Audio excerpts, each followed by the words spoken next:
তুমি কিসে ভয় পাও? ব্যর্থ হওয়ার ভয়? মানুষ কি বলবে সেই ভয়? শুরু করলে যদি না পারি সেই ভয়? এই ভয়গুলো তোমার স্বপ্নের সামনে দেওয়াল হয়ে দাঁড়িয়ে আছে প্রতিদিন, প্রতিটা মুহূর্তে। কিন্তু একটা কথা জিজ্ঞেস করি, সেই ভয়টা কি সত্যি নাকি শুধু তোমার মাথার ভেতরে? 90% ভয় কখনো সত্যি হয় না। তুমি শুধু সেই 90% নিয়ে বসে থাকো আর বাকি 10% জীবন নষ্ট করো। শোনো, নীল আর্মস্ট্রং চাঁদে যাওয়ার আগে ভয় পেয়েছিলেন, তবু গিয়েছিলেন।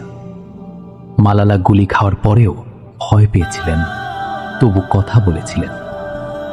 তারা ভয় পাননি বলে সাহসী ছিলেন না, ভয় পেয়েও এগিয়ে গিয়েছিলেন বলে সাহসী ছিলেন। সাহস মানে ভয় না পাওয়া না, সাহস মানে ভয় পেয়ে এক পা এগিয়ে যাওয়া।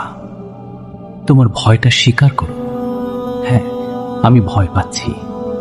হ্যাঁ, আমি নিশ্চিত না। হ্যাঁ, ব্যর্থ হতে পারি, তারপরও এগিয়ে যাব, কারণ ভয়ের ওপাশেই তোমার স্বপ্ন অপেক্ষা করছে। ভয় পেও কিন্তু থেমো না, কারণ যে ভয় পেয়েও হাঁটে সে একদিন সেই জায়গায় পৌঁছায় যেখানে ভয় আর ছুঁতে পারে না।